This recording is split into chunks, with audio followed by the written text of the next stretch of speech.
Daytona Beach Police Department, and I want to talk about an incident that happened earlier this morning. Today is a sad day for the Daytona Beach community. We have family members and friends that are grieving lost ones. Today at 6:29 a.m., the Volusia Sheriff's Office Communications Center received multiple 911 calls in reference to a person shot at the intersection of Martin Luther King and Loomis Avenue. I stand corrected, Martin Luther King and Park Avenue. One of those callers identified himself as Jerome Anderson, a VSO communication dispatcher reported to the responding Daytona Beach Police Department officers that Anderson had stated on 911 that he had just shot somebody. Officers responded to the area and located Jerome Anderson standing in the front of 613 Park Drive. Officers witnessed Anderson holding a cell phone and a black and color semi-automatic handgun. Officers detained Anderson, and it was discovered that he had an open warrant for aggravated battery, tampering with a witness, and he was transported to the Daytona Beach Police Department. I want to ensure everyone that this is an isolated incident and the community is not in any further danger from this man as he acted alone. Behind me stand just some of the brave men and women of this law enforcement agency. This morning, uniformed officers quickly arrived in the area and were able to take Anderson in custody while still holding a firearm in his hand without any further violence.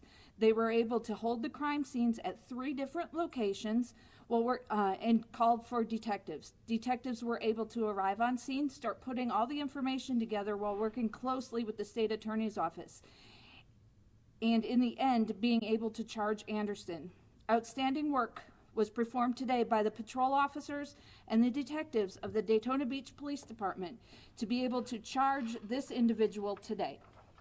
The individual that we're talking about is named Jerome Lloyd Anderson. He is a black male, date of birth 10/27 of 84.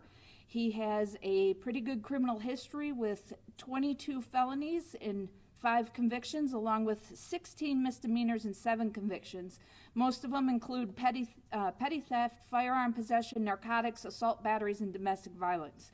He had an open warrant for aggravated battery, tampering with a witness with a no bond attached, and now he is currently charged with first-degree murder ×3, possession of a firearm by a convicted felon, and possible other charges. Our first victim is Antone Desmond Melvin, date of birth 12/27/80, and he lived at 613 Park Drive along with the suspect. Mr. Melvin was located inside of 613, suffering from a gunshot wound in the kitchen of the residence. Our second victim is Mr. John Birch, born in 9/12 of 58, and he resides at 614 Park Drive, which is directly across the street. He was located next to the roadway, right in front of 614 Park Drive, suffering from multiple gunshot wounds and pronounced deceased at the scene. Our third victim is Patrick Lassiter, born 12/1 of 87, and he is a transient known to frequent that area. He was located at Martin Luther King Boulevard and Park Drive in the intersection. He also suffered from numerous gunshot wounds and was transferred to Halifax Medical Center, where he succumbed to his injuries. There is a fourth victim that I would like to tell everybody about that was shot at the location of Park and Martin Luther King intersection. We do not believe that this bullet struck this individual, and we are still currently looking for this subject. If anybody out there, or if he is the victim, he is a black male, and at the time was wearing a long sleeve white shirt and black pants. We are currently looking for him, and that's where possible additional charges may come from. Does anybody have any questions at this time? Do you have any idea about the motive? We know how the shooter knew the first person, but did we know the other two?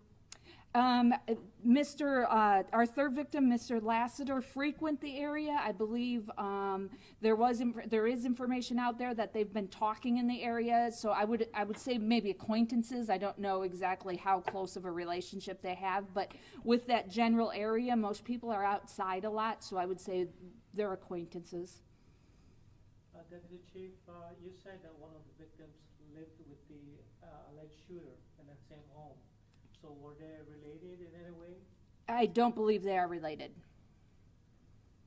Again, just because of how, I mean, it's pretty rare for the shooter to call we cover. I mean, when you guys got him back here, again, did he say anything about why he didn't call 911 himself? I mean, just that whole aspect of it is really interesting. Yes, in the 911 call, he did indicate that he was defending himself. Through our investigation, though, that'll be something that he would need to argue in court. We haven't found anything with 3 different and a possible 4th different victim for the self-defense, but he did call in saying he was defending himself. Has he been cooperative? Partially, yes. He talked with us for a while and now has indicated he'd like to speak with a lawyer. Did he allude to any altercation with any of the victims or anything along those lines? Not that I am aware of, no. Did any of the other victims have weapons on them in their hands or otherwise? Not that we located, no.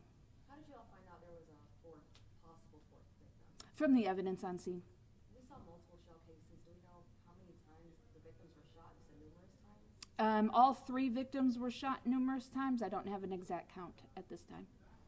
Hey, Deputy Chief, this morning's shootings, are they somewhat related to the wave of shootings, or is this completely different from what we've seen lately in Daytona? Yeah, this is completely an isolated incident. Whatever happened or whatever sparked this morning, it's an isolated incident, and these individuals that were in the area became victims of this suspect's rage or whatever he was thinking at the time. Can you say what kind of weapon he was using? Just a firearm at this time. Because it seems like he had a shooting scene over here, next to the store, or past the store, and then he comes and there's a scene here, and then you go back, there's a field over there, and there was bullet casings over there. He had to like reload or something like that, because I can't tell you what weapon holds that many bullets. Is that, like, did he go on a spree, or did he say he was defending himself against the world? All I can say is he said he was defending himself. I don't know who he was defending himself against, whether it be one of them or all of them. But there were multiple scenes. Like I said, the first victim was shot inside. The second victim was by the road in front of his residence, and the other one was out in the intersection. And then the 4th victim that we're looking for was also out on MLK. So if he reloaded, I don't know that. We didn't find any extra magazines at the time, like dropped on the scene or anything, just the casings. Was he brought in at the scene without incident? Was it pretty?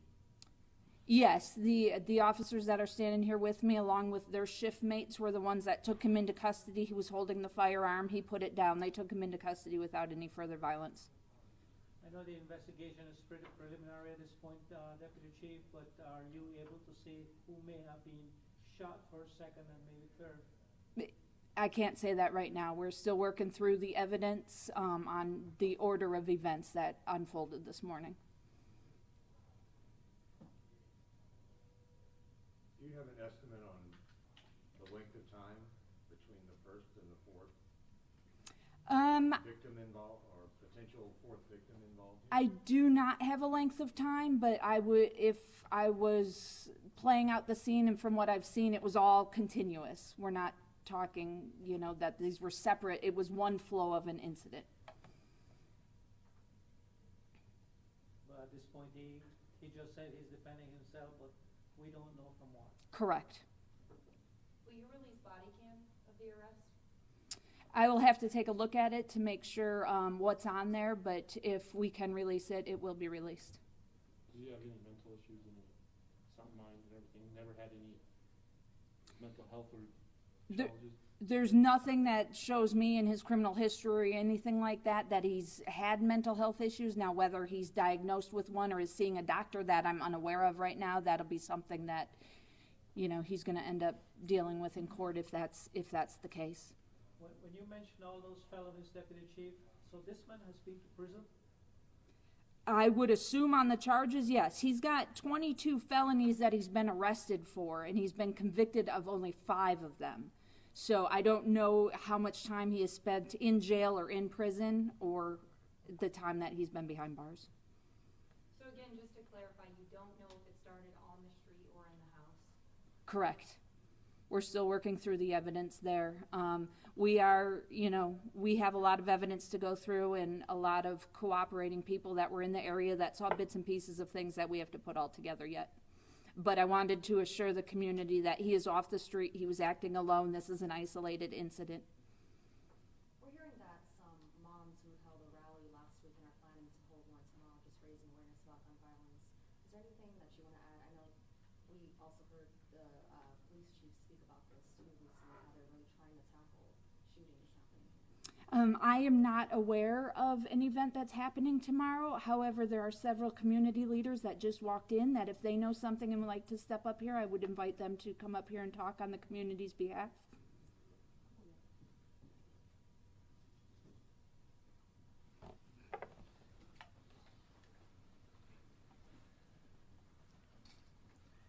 Good afternoon.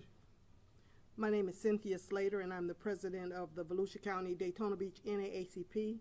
And I have with me two members of the Clergy Alliance, the president, Reverend Victor Gooden, and Reverend Craig Robinson is here. So we are here out of concern for the community and the continued violence, gun violence in our community. We are planning a press conference tomorrow. We have continued to see the gun violence erupt in our community, and we need to come together as a community to support law enforcement and the city of Daytona Beach to stop this violence, because we can no longer continue to put our residents and our citizens of Daytona at risk. And somebody had a question about a rally, a march. Yeah, last weekend. Yeah, there was a march. I spoke with some of the organizers of that rally. Some of their children and loved ones are victims or were victims of gun violence. I was not able to attend that. I was out of town to another meeting, but we certainly gave them our full support for this march. Enough is enough. Whether we have to do it alone or we have to, of course, support the police department. We have asked, we've talked to Chief Young about this. He has our full support on whatever he needs to do in our community to stop this violence. Let me have Reverend Gooden and Reverend Robinson speak on. Reverend Victor Gooden, president of the Daytona Black Clergy Alliance. We are in full support of our police department, but I just have some concerns. Population in the city of Daytona is growing very fast, but I'm just concerned that the number of policemen that are available maybe were enough 3 or 4 days ago, but it's not enough now. I don't know what we got to do to get you all some more foot soldiers, but we're going to be fighting to help the police department as well, because they can't protect and serve if they don't have enough. And that's another concern of ours besides the gun violence, and the gun violence has got to stop. I agree with you. Enough is enough. Good afternoon. I am particularly concerned about the heart of the community, and when I speak of the heart of the community, my name is Reverend C.L. Robinson from New St. James Missionary Baptist Church, and the thing for me is that in this community, there are people who come in contact ultimately with people who do harm to other people. And I'm standing here today to say to the barbershops, to the beauty salons, and all of the entities of this church who certainly come across individuals who may seem like they're into this idea of causing violence in our community. This is a community problem, and it can't be solved just by the police and those who cover the stories that ultimately result when violence occurs. So my plea is to the community. Let's be vigilant. Let's open our ears to hear what's being said among us, and certainly our families in general, because they come from some families, they come from some houses. And long before these incidents occur, someone has seen something and someone has heard something. So this is probably not a new initiative, but I think it needs to be revisited to make sure that our agendas of any given day are included with listening to those who are around us. And I think the barbershops, the salons, the where we wash cars, any place where people frequent on a regular basis can be a source of information. So I want them to understand that and be able to report things up the ladder to the police department, even to the clergy, the Black Clergy Alliance as such. Any questions for us, for any of us? We're here to answer. What's your general message to the community? As you said, it's like a group effort, but what's your message to the community members as it relates to coming together at times like these and preventing times like these? The community needs to come together, period. We cannot continue to be silent and to know what's going on in this community, to know who the shooters are, to know where what's going to happen if there's violence that's either being planned or unplanned. We need the entire community to be involved in our community. We have to live here. We have children who witness these things. We have mental health problems. We have educational lack of education, lack of resources in this community. So we all have to come together to make this, our community, a better place. We cannot continue to be silent in this, because it can be our children, it can be your child the next time.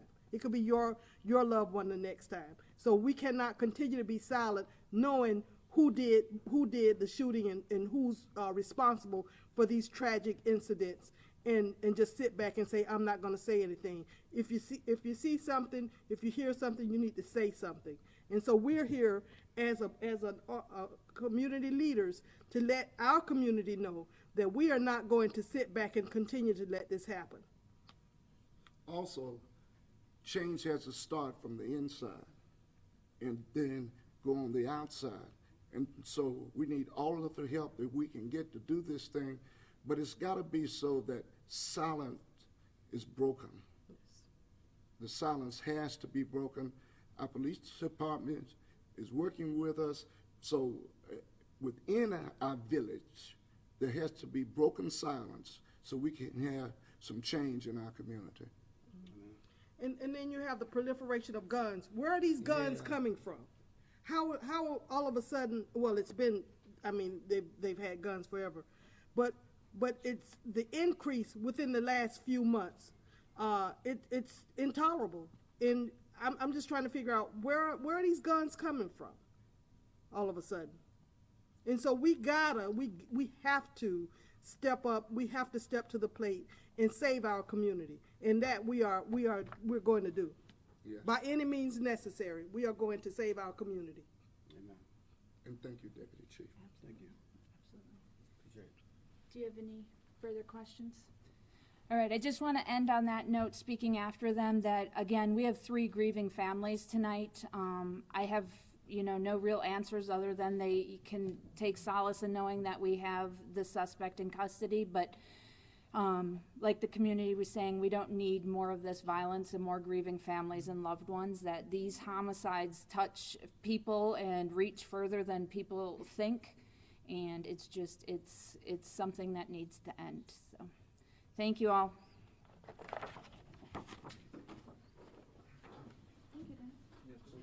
we know how old the suspect is? Yes,